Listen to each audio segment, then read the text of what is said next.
Hello विद्यार्थी मित्रों,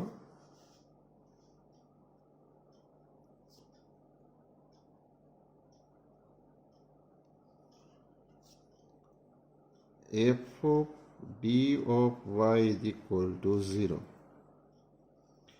ए differential equation solve करिए तो आपने solution y is equal to cf is equal to a pattern આપણે જોઈ દીધી. એને સહાયક વિધેય કહેવાય, કોમ્પ્લિમેન્ટરી ફંક્શન, અને જમણી બાજુ 0 હોય તો એનો ઉકેલ પણ કહેવાય. હવે આપણે આ ઇક્વેશન સોલ્વ કરવાનું છે. f of dy is equal to capital X. એને સોલ્વ કરીએ તો y is equal to 1 upon f of d into x આવે. એને કહેવાય વિશિષ્ટ સંકલ. શું કહેવાય? વિશિષ્ટ સંકલ, પર્ટિક્યુલર ઇન્ટિગ્રલ. બરાબર. હવે આના માટેના 3 રિઝલ્ટ જોવાના છે, 1 by 1. આમ તો બે મોસ્ટ આઈએમપી 2 રિઝલ્ટ છે. પહેલો થિયરમ લઈએ છીએ. In usual notation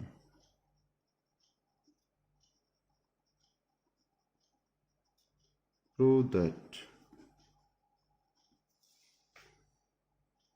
1 upon f of d e raised to ax is equal to 1 upon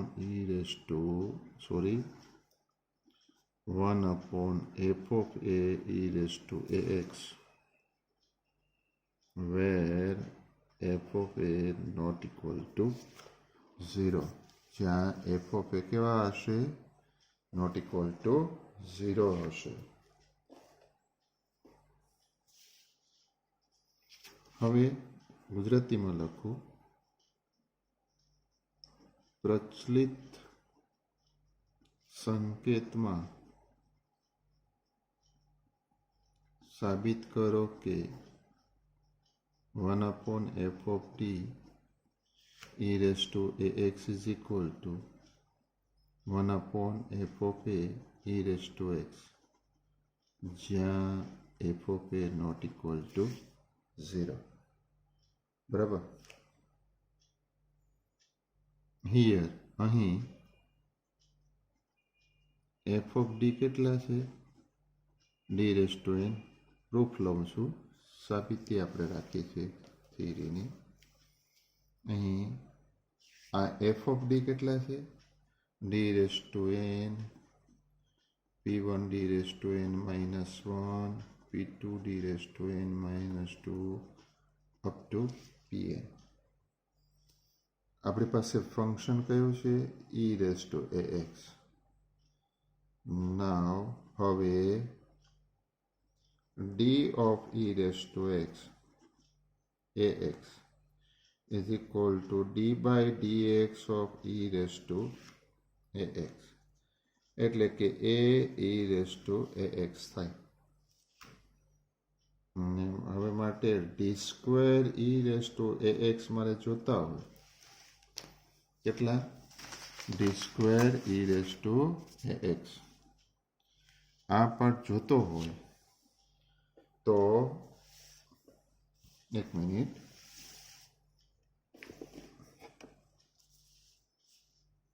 આ પાર્ટ મારે જોતો હોય તો શું કરી શકાય? d of d e raised to ax is equal to d of, એનું આપણે વિકલન કરીએ તો શું આવશે? કેમેરાનો સિગ્નેચર નોટિસ થોડુંક સેટિંગ ડિસ્ટર્બ થયું છે મિત્રો. d of a e raised to ax, એ અચળ છે, બહાર કાઢી લઈએ.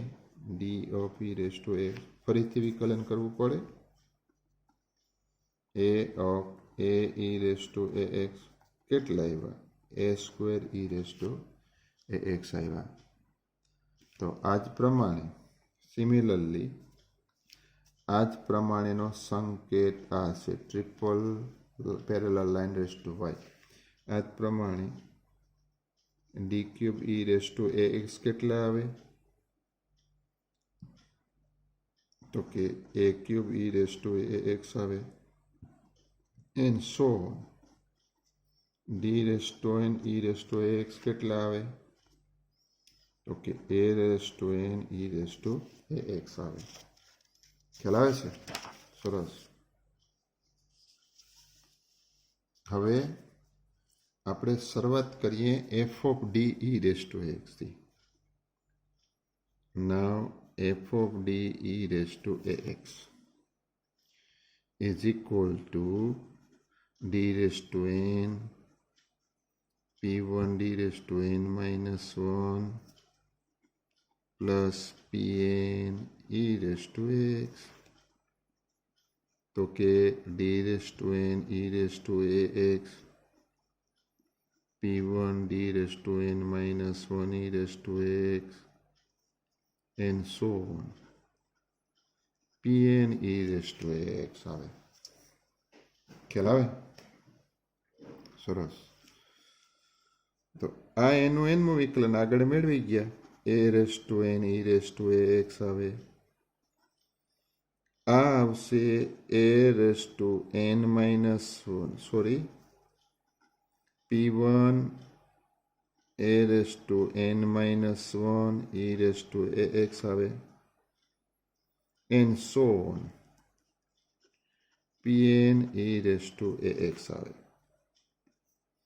હવે જમણી બાજુ e raise to a x common કાઢી લો. તો a raise to n p1 a raise to n minus one આગળ લખવું હોય તો લખી શકાય p2 a raise to n minus two and so on pn. આ એફ ઓફ ડી છે. આ એમાં ડીની જગ્યાએ એ મૂકું તો આ સમીકરણ મળે અને આ એ થઈ જાય ને. ઈ રેસ ટુ એ એક્સ અહીંયા કોમન લીધા તો કેટલા આવ્યા? F of A E raise to a x. ખ્યાલ આવે? માટે આપણે પ્રૂવ શું કર્યું? F of D e raise to a x is equal to f of A E raise to a x prove કરી દીધા. હવે બંને બાજુ 1 એફ ઓફ ડી ઓપરેટ કરીએ. F of D e raise to a x 1 F of D F of A E raise to a x આવો part આવે. સરસ. હવે આ ડી ન્યુમરેટરમાં અંશમાં ડી હોય તો વિકલનની ક્રિયા થાય ડિફરન્શિએશન. 1 એફ ઓફ ડી એટલે ઇન્વર્સ ઓપરેટર એટલે ઇન્ટિગ્રેશન થાય. તો ડિફરન્શિએટ કરેલા ભાગનું ઇન્ટિગ્રેશન કરીએ તો મૂળ ફંક્શન આવી જાય ને. તો ઈ રેસ ટુ એક્સ. હવે એફ ઓફ એ કોન્સ્ટન્ટ છે તો બહાર લઈ લઉં. F of A 1 F of D e raise to a x. બરાબર.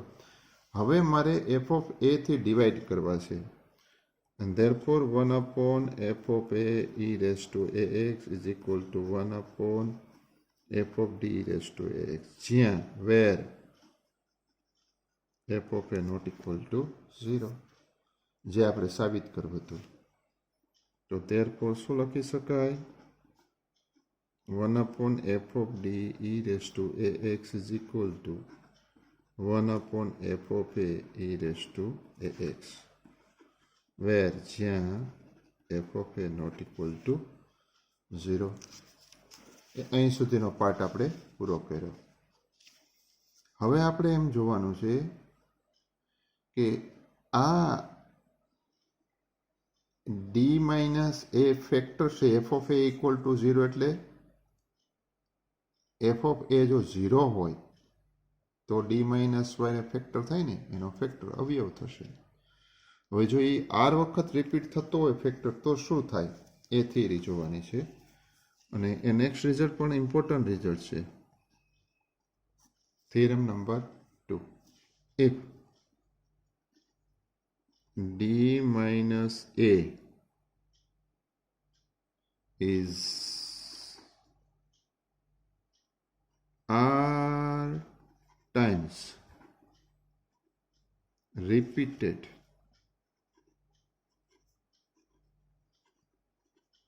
factor of f of d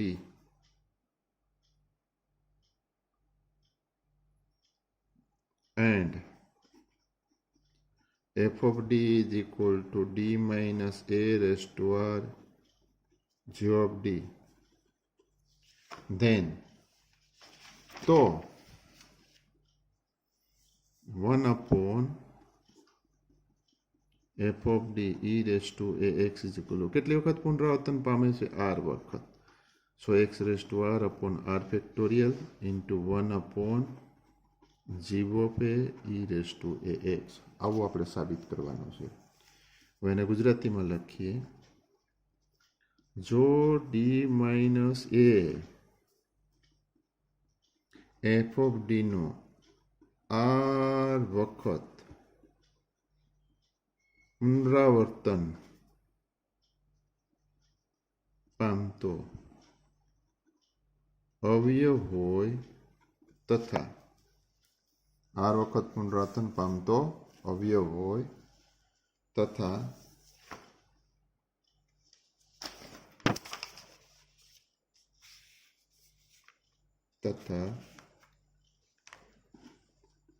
f of d બરાબર d minus a raised to r g of d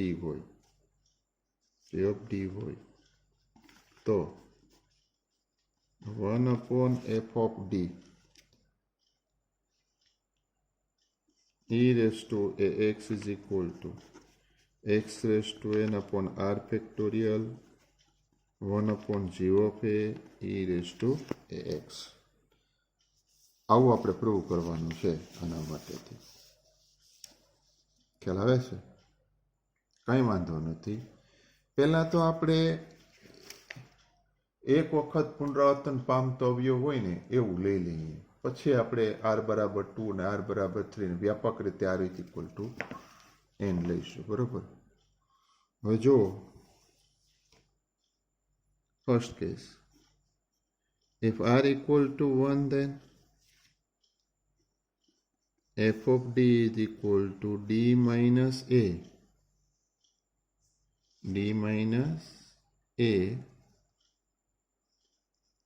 g of d થાય. બરાબર. જો r બરાબર 1 તો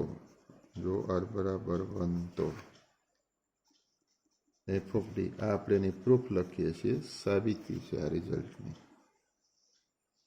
તો f of d શું થાય? d minus a g of d.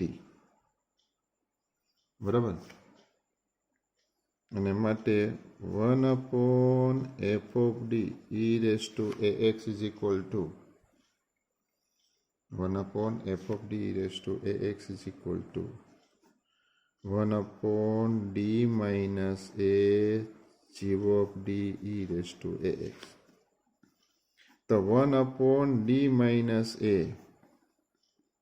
g of d e raised to ax. d r બરાબર 1 છે, એક જ વખત રિપીટ પામે છે, તો આ d માઇનસ એમને જ રહે, આ થઈ જાય g of a e raised to ax થઈ જાય. કેમ ભાઈ? તો કે g of a છે એ કેવા છે? નોટ ઇક્વલ ટુ 0 છે. તો આ 1 upon g of a અચળ છે, બહાર લઈ લીધા. 1 upon d minus a e raised to ax. તો આના માટે પહેલા એક રીઝન આપી દઉં. રીઝન શું? તો કે 1 upon d minus a x હોય ને તો એ આવે e raised to ax integral e raised to minus x into x into dx. આવું એક ફોર્મ છે, સ્ટાન્ડર્ડ ફોર્મ છે. તો આનું યુઝ કરું આ પાર્ટનો તો શું લખી શકાય? આ 1/g ઓફ એ ખરા e રેસ ટુ ax આવે સંકલનમાં e raise two minus ax into capital x શું છે e raise two x into dx. તો મને મળે શું is equal two 1/g of e raise two ax અને આ થઈ જાય ઇન્ટિગ્રલ 1 dx એ થઈ જાય x તો x upon 1 factorial into 1/g of e raise two ax આવે. ખ્યાલ આવે છે? સરસ. તો આ પાઠ હવે આપણે જોતો હોય હવે r ઇઝ ઇક્વલ ટુ 2 લઈ લો. If r is equal to 2, then f of d is equal to શું આવે d minus a square into g of d આવે બરાબર. તો હવે એને આપણે પહેલા ફોર્મમાં લખીએ and therefore 1/f of d e raised to ax is equal to શું તો કે 1/d minus a square into g of d into e raised to ax થાય. તો પહેલા તો 1/d minus a whole square into 1/g of e raised to ax થઈ જાય. તો 1/g of a બાર આને આમ ના લખાય 1/d minus a d minus a e raised to ax લખી શકાય. તો 1/g of a આ 1/d minus a આને શું લખાય આ આપણે x upon 1 factorial e raise two ax prove કર્યો આગળનામાં એનો ઉપયોગ કરી લઈએ. તો આ હવે 1/g of a 1/d minus a શું આવ્યું x e raise two x આવે બરાબર. ફરી રીઝન આપી દઉં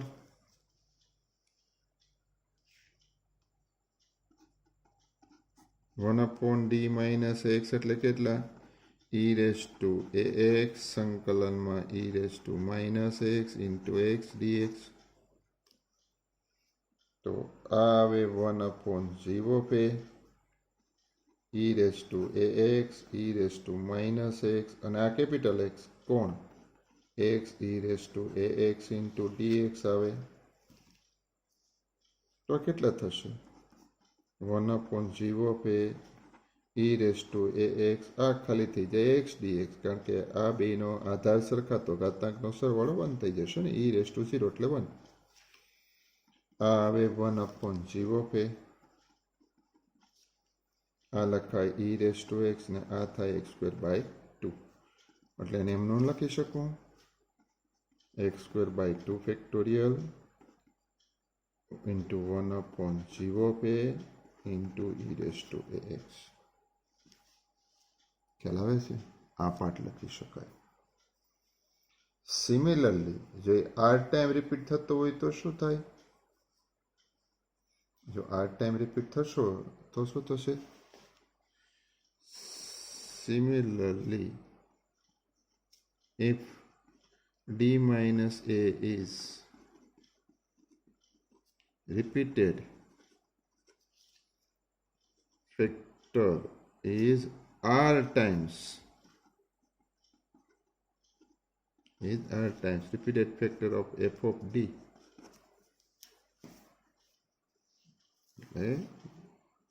જો d minus a એ f of d નો r વખત પુનરાવર્તન r વખત પુનરાવર્તન પામતો અવયવ હોય તો શું આવશે? જો એ રિપીટેડ અપ ટુ 8 ટાઈમ્સ થતું હોય તો શું કરી શકાય? 8 ટાઈમ રિપીટ થતો હોય તો શું કરશું? F of d is equal to કેટલા આવે? D minus a raise to r into g of d માટે 1 upon f of D e raise to a x is equal to 1 upon d minus a raised to r into 1 upon g of t into e raised to ax. તો 1 upon g of a આવે આ d minus a raised to r into e raised to ax આવે. જો બે વખત repeat થતો હોય તો આપણે x²/2 ફેક્ટોરિયલ લખ્યા હતા, તો આ 3 વખત રિપીટ થાય છે તો 1 upon g of a x raised to r upon r factorial into e raised to ax માટે 1 upon f of t e raised to ax is equal to x raised to r upon r factorial 1 upon g of a into e raised to ax. આ આવે એનો result. બંને result મિત્રો બહુ IMP result છે. તમે થોડી કાળજીથી કરશો તો બંને રિઝલ્ટ ઇઝી છે, આવડી જશે. અને હવે આપણે નેક્સ્ટ લેક્ચરમાં આના પર આધારિત પ્રેક્ટિકલ જોઈશું. ખ્યાલ આવે છે મિત્રો? સરસ.